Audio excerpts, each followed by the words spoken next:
할렐루야.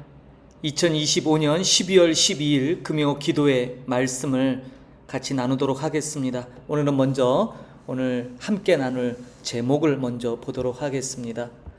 오늘 함께 나눌 것은 구원에 대한 오해 바로잡기입니다. 제가 요새 이 구원에 굉장히 많이 집중하고 있는데, 우리의 구원이 성경적으로 바르게 근거한 구원인지, 바로 이 부분에 대해서 요새 제가 많이 고민하고 함께 또 묵상을 나누고 있습니다. 믿음과 행위는 적인가 동지인가, 아주 파격적인 제목을 좀 잡아봤어요. 믿음과 행위는 적인가 동지인가. 여러분 어떠세요? 믿음과 행위는 어떻게 적입니까 동지입니까? 여기 부제가 구원의 원인, 수단, 결과 이렇게 나와 있는데, 오늘 함께 나눌 말씀은 에베소서 2장 8절과 로마서 3장 28절 두 군데입니다. 은혜, 믿음, 행위의 삼각관계 명쾌하게 정리하기인데요. 한번 같이 보도록 하겠습니다. 말씀이 같이 나오니까 같이 읽어보겠습니다. 에베소서 2장 8절입니다. 너희는 그 은혜에 의하여 믿음으로 말미암아 구원을 받았으니. 아멘. 로마서 3장 28절입니다. 사람이 의롭다 하심을 얻는 것은 율법의 행위에 있지 않고 믿음으로 되는 줄 우리가 인정하노라. 바로 이 말씀입니다. 강조점은요, 에베소서는 구원의 기원에 관한 것이죠. 구원은 전적인 하나님의 선물이며 인간의 노력, 산물이 아니라는 거예요. 은혜에 의하여 믿음으로 말미암아 구원을 받았다라는 거죠. 구원의 기원이라면 로마서 3장 28절의 말씀은 의롭다 하시는, 그 의롭다 하는 것, 법정에서 의롭다 선언받는 길은 우리가 율법을 준수해서가 아니라 오직 믿음으로 된다는 사실이에요. 그래서 칭의의 굉장히 중요한 방법론적인 것을 강조하고 있죠. 에베소서는요, 은혜와 나의 의, 나의 자랑, 이것을 대조한다면, 로마서는 믿음이라는 것과 율법의 행위라는 거예요. 여기서 그냥 행위가 아니라 율법의 행위죠. 율법의 행위, 어느 것에 기인하는가, 바로 이 부분을 다루고 있어요. 많은 성도들이 갖고 있는 오해 중에 하나가 바로 이겁니다. 첫 번째 한번 보세요. 구원은 믿음과 행위가 같이 다 결부된, 그렇게 돼야 구원이 이루어진다고 생각하는데 어떠세요? 이거 사실은 문제가 있어요. 두 번째는 좀 더 아리송해요. 믿음이라는 것은 그건 뭐냐? 구원에서 행위를 제거한, 행위적인 건 전혀 들어가지 않은, 그걸 믿음이라고 얘기하냐? 둘 다 틀렸어요. 여러분 이걸 잘 도식을 한번 보세요. 믿음 플러스 행위는 구원이냐? 믿음은 구원에서 행위를 뺀 거냐? 성경적인 도식은 무엇일까? 하나하나 살펴보겠습니다. 첫 번째, 은혜입니다. 은혜라는 것은 구원의 유일한 원인자예요. 구원을 시작하고 완성하는 주체에 대한 거죠. 오늘 에베소서 2장 8절이 구원이 나로부터 나온 것이 아니라 전적으로 하나님으로부터, 하나님 밖에서, 하나님으로부터 온 선물임을 천면해요. 우리가 믿을 수 있는 것조차 하나님의 은혜가 선행되었기 때문인 거죠. 여러분 이것은 장로교에 특별히 칼빈이나 알미니안이나 동일합니다. 둘 다 선행 은총에 의해요. 선행되는 은혜가 있다 이 말이에요. 믿을 수 있도록. 그러니까 내가 믿어줬으니까 구원받았다가 아니라 믿음은 은혜에 대한 반응이고, 그렇기 때문에 그건 공로가 아니에요. 그래서 이 은혜는 the cause, 원인자라는 거예요. 구원의 가장 기본이며, 그래서 내가 한 것은 죄뿐이요 하나님 하신 것은 구원이다라는 것이 성립되죠. 자, 은혜, 구원의 유일한 원인자 기억하십시오. 두 번째는 믿음입니다. 구원을 받는 수단, 도구예요. 하나님이 주시는 은혜를 받는 우리의 빈손. 이 빈손이란 단어가 참 눈여겨집니다. 로마서 3장 28절에서 바울은 율법의 행위를 배격하죠. 여기서 율법의 행위라는 것은 구원을 얻기 위해 나의 의로움, 자신의 의로움을 증명하는 시도예요. 믿음은 내가 이룬 것을 내놓는 것이 아니라 예수님이 이루신 것을 받아들이는 통로이죠. 그러므로 믿음은 구원의 대가가 아니라 통로라고 보는 거예요. 그래서 믿음은 구원의 수단이에요. 나의 의로운 행위가 아니라 그리스도의 의를 신뢰함으로 받는 것이죠. 정립이 되셨습니까? 이제 세 번째 마지막입니다. 바로 행위, 의로운 행위예요. 구원의 필연적인 결과 증거라는 거죠. 구원받은 생명이 밖으로 드러나는 자연스러운 현상이라는 거예요. 에베소서 2장 8절 9절 바로 뒤에 이어지는 10절이 아주 중요한 이것을 지지하는데, 우리는 그가 만드신 바라 선한 일을 위하여 지으심을 받은 자다. 선한 일을 위하여 지으심을 받았다. 로마서가 배격하는 행위는요, 구원을 얻기 위한 조건, 율법을 가리키죠. 율법주의를 가리켜요.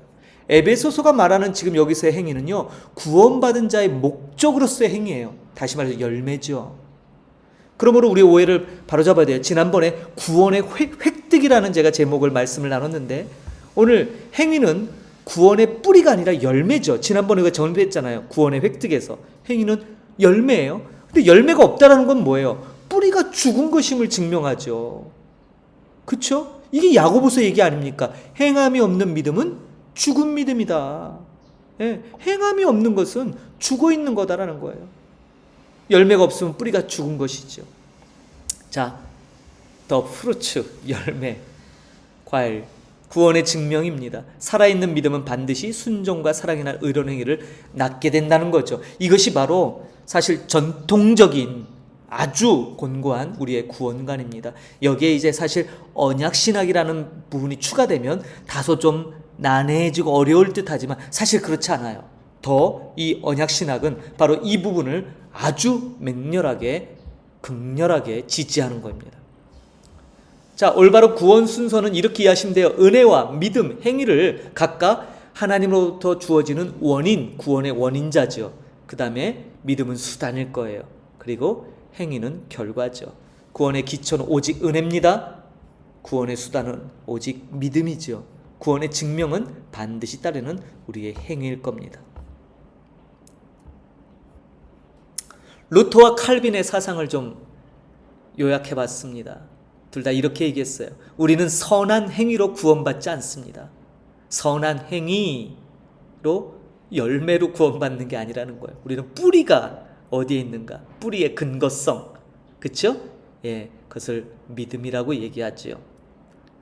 그러나 선한 행위가 없는 구원은 존재하지 않는데요. 바로 이 부분이 중요해요. 선한 행위가 없는, 열매가 없다면 처음부터 뭐예요? 죽은 거죠. 주어지지 않은 거예요. 이것이 로마서가, 야고보서가, 에베소서가 각각 강조점이 서로 차이가 있기 때문에 서로 차이가 있는 듯 보이지만 사실은 하나의 원리를 설명하고 있습니다. 행위는 구원의 조건이 아니지만 구원받은 자의 필연적 특징이죠. 행위. 그러니까 이게 율법적 행위가 아니라는 걸 이제 이해하셨겠죠? 그래서 이 행위, 구원의 조건은 아니지만 필연적으로 나타나는 열매인 것입니다. 그래서 루터와 칼빈 양쪽 다 우리는 선한 행위로 구원받지 않습니다. 그러나 선한 행위가 없는 구원은 역시 존재하지 않습니다라는 대명제를 얻게 되는 것입니다. 결론적 메시지입니다. 사랑하는 우리 목양교회 성도 여러분, 우리는 행위로 구원받으려고 해서는 안 되겠죠. 이게 로마서의 경고예요. 여기서 말하는 행위는 율법적 행위죠. 그러나 구원받았다고 하면서 행위를 무시해서도 안 돼요. 여기서 말하는 행위는 의로운 행위죠. 에베소서의 목적이기도 해요. 같은 행위지만 구분할 수 있으셔야 됩니다. 참된 은혜는 우리를 방종으로 이끄는 것이 아니라 가장 강력하게 거룩한 삶, 다른 말로 의로운 행위로 이끄는 동력이 되죠.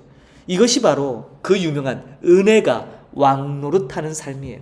여러분, 은혜가 왕노릇한다는 말 들어보셨죠? 은혜가 왕노릇하는 삶이 바로 이걸 의미해요. 그래서 믿음과 행위는 처음의 명제, 적입니까? 동지입니까? 아군입니까? 다시 처음으로 돌아갈까요? 적인가? 동지인가? 어떠세요? 예, 이제 결론에 적이 아니라 우리의 함께하는 동지다라는 거예요. 여러분 어떠십니까? 오늘 제가 짧은 메시지로 이렇게 구원에 대한 오해 부분들을 조금 코믹하게 좀 준비해봤어요. 저만 웃음이 나오는지 모르겠지만 사실 이것은 굉장히 신학적으로도 중요한 명제들입니다. 그래서 가급적 우리 성도님들이 잘 이해하실 수 있도록 제가 이렇게 도표를 만들고 이렇게 해서 설명을 드렸습니다. 오늘 우리는 구원에 대한 바른 이해를 갖고 있는가? 이것이 왜 중요하냐면 여러분, 날마다 우리는 사도 바울의 권면처럼 두렵고 떨리는 마음으로 구원을 이뤄가는 거예요. 그러면 그 구원에 뭔가 문제가 있어서가 아니라 바로 이 부분입니다. 우리의 하나님의 은혜로 받는 구원을 받는 수단이 뭐예요? 믿음이에요. 그래서 그 믿음이 있다는 것은 결국 뭐로 증명되고 나타납니까? 바로 하나님 앞에 의로운 행위로, 의로운 열매로 맺어 드리는 것이 바로 오늘 구원에 대한 바른 이해일 줄 믿습니다. 오늘 이 귀한 말씀들을 가지고 함께 우리 기도의 자리에 나가겠습니다. 오늘 에베소서 2장과 또 로마서 3장에 있는 이 두 말씀 다시 띄워드릴게요. 너희는 그 은혜에 의하여 믿음으로 말미암아 구원을 받았으니 사람이 의롭다 하심을 얻는 것은 율법의 행위에 있지 않고 믿음으로 되는 줄 우리가 인정하노라. 이 두 말씀들을 마음에 잘 새겨서 하나님 앞에 마지막 날 잘하였도다 착하고 충성된 종아라는 기필코 그 하나님의 인정하심을 받는 우리 모두가 되기를 간절히 소망합니다. 기도하겠습니다. 하나님, 세상이 날로 흉폭해지고 하나님이 은혜로 주신 이 구원에 대해서도 제각각 해석하며 자기 멋대로 이해하는 이러한 변종 믿음들이 판을 치고 있습니다. 나는 잘 믿고 있다고 얘기하지만 실상 들어보면 잘못된 믿음에 기인하고 있을 때가 많습니다. 심지어 구원파를 이단이라고 얘기하면서 구원파적인 믿음 체계를 갖고 있는 것도 발견하게 됩니다. 하나님, 우리가 말씀을 제대로 이해하고 하나님의 말씀에 온전한 순종함으로 하나님의 은혜로 주신 이 구원을 온전히 이루어갈 수 있는 우리 모두가 되기를 원합니다. 그러나 이것은 율법적 행위가 아니라 자연스럽게 맺어지는 의로운 열매인 줄 믿습니다. 그러므로 우리 안에 내주하시는 성령을 통해 성령의 열매들이 맺어지기를 간절히 소망합니다. 아직도 온전히 순종치 못한 우리의 모습이 있는 줄 압니다. 주여 용서하여 주시고 성령에 굴복하여 성령이 이끄시는 하나님이 기뻐하시는 의로운 열매를 맺는 삶으로 나아가도록 하나님 우리에게 은혜를 베풀어 주옵소서. 오늘도 이 귀한 말씀이 우리 심령에 새겨져서 하나님 앞에 마땅히 구할 바를 구하게 하시고 또 우리의 간구하는 기도를 통해 하나님의 뜻이 이루어지는 놀라운 역사가 있기를 소망합니다. 덧붙여 하나님, 캄보디아의 어려운 상황을 보고 계신 줄 믿습니다. 이 땅에 전쟁의 포화가 다 시작됐는데 하나님 막아주시고 확산되지 아니하도록 더 이상 생명들이 죽지 않도록 하나님 이 땅에 긍휼을 베풀어 주시고 태국과 캄보디아가 속히 평화 협정을 다시 맺을 수 있도록 하나님 역사하여 주옵소서. 모든 것 주님 손에 의탁드리며 존귀하신 우리 구주 예수 그리스도의 이름으로 기도하옵나이다. 아멘. 말씀을 마쳤습니다. 오늘 귀한 말씀을 마음에 새기고 기도의 자리에 깊게 나아가 하나님 앞에 응답받는 은총을 받는 저와 여러분 되기를 주의 이름으로 축복드립니다. 다음 주에 다시 만나겠습니다.